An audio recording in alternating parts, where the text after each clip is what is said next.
Lance Leipold and KU just stole a four-star stud running back from Michigan State with Kory Amachree. We discuss.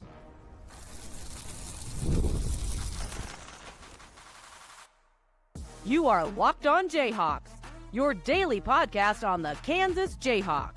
Part of the Locked On Podcast Network, your team every day. What's going on? Derek Johnson here. This is Locked On Jayhawks, a little bonus episode here. Thanks for joining us anywhere you get your podcasts, including on our YouTube page where you can like and subscribe to the show. Thank you to everydayers catching each and every episode. And on this bonus episode, Kory Amachree, he is a four-star running back from the state of Michigan. He's officially a Kansas Jayhawk, and KU able to nab him from Michigan State. Pretty big deal there from a kind of local kid for the Spartans to possibly get very good running back. We'll get into a scouting report and a future look at the running back room as well on this bonus episode of the show. So Kory Amachree, I believe that's the pronunciation, Amachree there.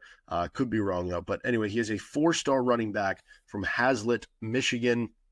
He is committed to Lance Leipold for KU. He's part of the class of 2026. And as I mentioned, the pick over Michigan State, that's kind of the big one. Being from the state of Michigan, able to squeak one out there, like that is a very big deal. Also, though, picked over Indiana and Duke and Pitt, among others. But again, it's most notable that he picked them over the Spartans, the team in his hometown. Now, Kansas obviously has had success bringing guys away from the state of Michigan. You think of whether it's assistant coaches they have on the team that are from the area. You think of players they've been able to get, like Isaiah Marshall and Cornell Wheeler and Rich Miller, and on and on down the list.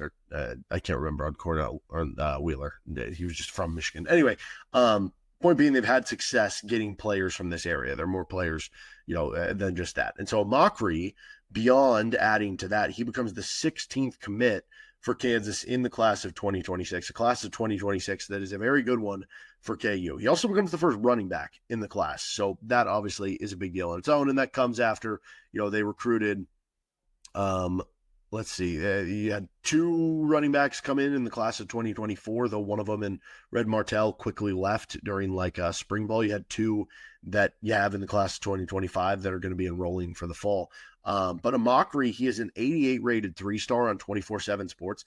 That makes him tied the fourth highest rated recruit for all the players in this awesome class of 2026 for Kansas. So you're talking about a good class for Kansas, and he's one of the best players now in that class. He's only behind J.J. Dunnigan, who's a 4-star recruit, Caden Snyder, who's a 4-star recruit, and Hunter Higgins, who's about as close to a 4-star recruit as you could possibly be. Now, Amachree on 24/7 is a high-rated 3-star, but you look at the overall composite, and he is a 4-star. And if we look at that composite, he's top 400 nationally. And if you look at the composite rankings, he is KU's second highest rated recruit in this awesome class of 2026.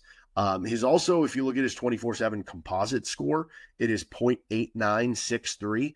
That would actually be the best composite score for a Kansas running back commit since Puka Williams, who was a 0.9055, and Puka was pretty darn good for KU. Let's get into a scouting report what makes him good. Very different running back than Puka Williams. Also the future running back room. We'll get to that next on Locked On Jayhawks.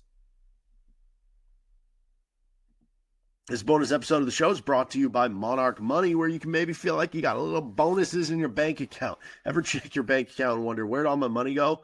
Between dining out, online shopping, and entertainment, it's easy to lose track. That's where Monarch Money comes in, your personal CFO, giving you full visibility and control over your finances. Monarch Money isn't just a budgeting app. It's a complete financial command center. You can track all your accounts, investments, and spending in one place. So you stop just managing your money and start building wealth. They've all-in-one convenience where instead of juggling multiple apps, you can use Monarch to check your finances, track your spending, and even plan long-term goals. Take control of your finances with Monarch Money. Use code LOCKEDONCollege at monarchmoney.com for 50% off your first year. That's monarchmoney.com, code LOCKEDONCollege for half off your first year with Monarch Money.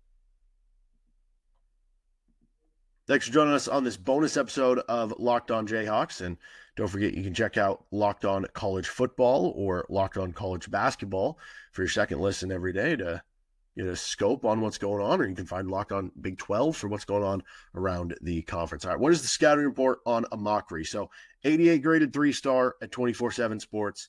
He's a 78 graded 3-star at ESPN. He's a 5.7 rated 3-star at Rivals. He's an 89.12 graded 4-star at On3. Yes, it is very confusing keeping track of all the different rating systems. Why can't all of them be on like the scale of 1 to 10 or like, 0 to 100? Why do they all have to be so different? I don't know. But anyway, total it up on the 24/7 composite, as we talked about. He's a 4-star running back. He's a top 25 running back in the class of 2026. He's got a good, family lineage. His brother played football in the MAC, or I don't know, he might still be playing. Sister played volleyball in the MAC, and you could argue Amachree is the best of the bunch in a very athletic family. You look at the high school stats, very good, as you would expect for a 4-star recruit in high school. Now, I don't know. It's tough to tell what are exactly the stats. You look at like Max Preps, it lists him for having like 500 and something rushing yards, but it also says it's in 2 games. So like were just his 2 best games put into Max Preps? I don't know. If you go to his huddle page and see his highlights, at the beginning, it says he had over 1,100 rushing yards. It said he had about 1,400 all-purpose yards and 19 touchdowns on the huddle highlights. It also, though, says on the huddle highlights 6 games, and I wasn't totally clear if it was saying these highlights are just from 6 games or those stats, and his full season was 6 games. Like, did he have an injury at one point in time? I don't know. I mean, regardless, 1,100 rushing yards, 1,400 all-purpose, 19 touchdowns, those are good stats. If he did that in 6 games, though, that would be absolutely bonkers to be able to put that up. But either way, good numbers. He also was a track athlete, and so that allows us to see certain speed times. His track profile, if you look online, says he ran a 11.11 in the 100 meter, a 23.13 in the 200 meter, but his huddle page mentions him running a 10.9 in the 100, so maybe he got a little bit faster time at one point in time with that. And you might be wondering, well, how good are those times? Well, we got Harry Stewart, who is known as being a good accelerator and straight line runner for KU, who's one of the young running backs on the team. He ran a 10.87 in track in high school. So if you ran a 10.9, you're about as fast as Harry Stewart, but if it's the 11.1, you'd be a little slower there. Johnny Thompson, one of your other young running back recruits, he ran an 11.66 in the 100 in high school. So I think just by looking at that, you could say, okay, Amachree's not going to be the fastest KU running back, but he's not going to be slow either. Like, he's just going to be solid speed, right?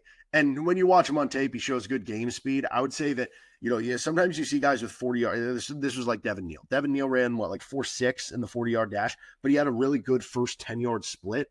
I think you see that with Amachree. He's got a good first 10 yards, maybe not the best acceleration in the world, but he's fast enough at running back. Where I think Amachree breads his butter, like the best part about his game, it's the vision and it's the toughness to bring down. Now, those are 2 terms that have been synonymous with Devin Neal and what has made him so good, or did make him so good at the University of Kansas and got him drafted to the New Orleans Saints, and what I think will make him have a long career in the NFL. Different players with Amachree and Neal. It's just they share those 2 types of things, I think. And I think you see the toughness on tape with Amachree in all sorts of forms.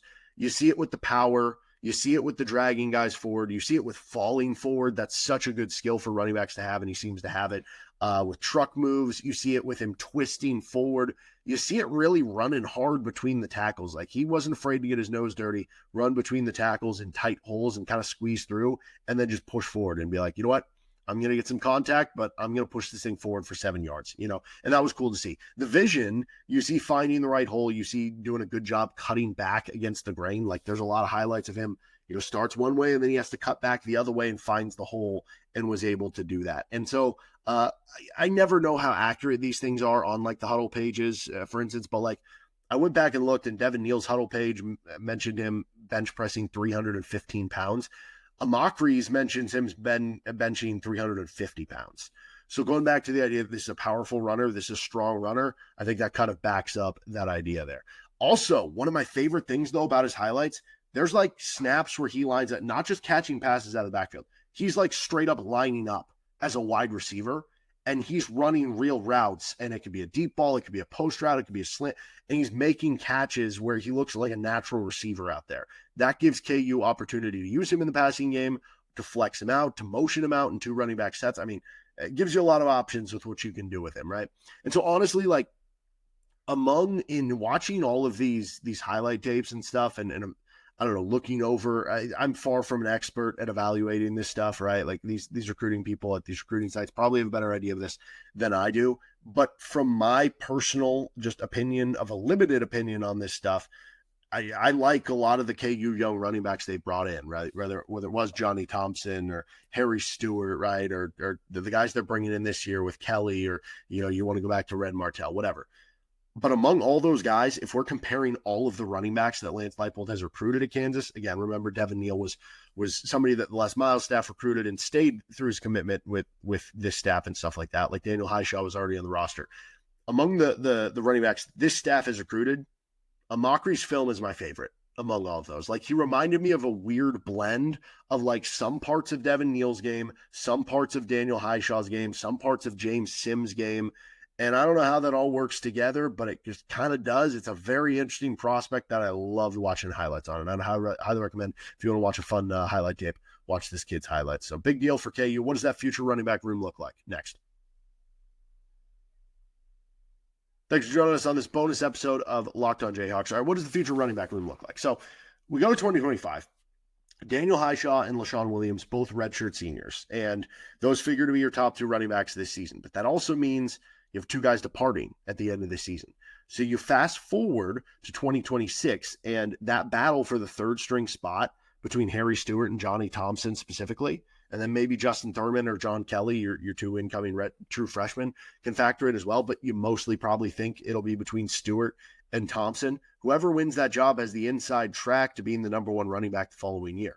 Now, if the staff doesn't feel like there's enough there, then maybe they go to the portal. Maybe they go to the portal regardless, just to give them an ounce of safety or a dose of, I don't know, just in case it doesn't work out with one of these young players, that they bring in another Leshon Williams next offseason, right?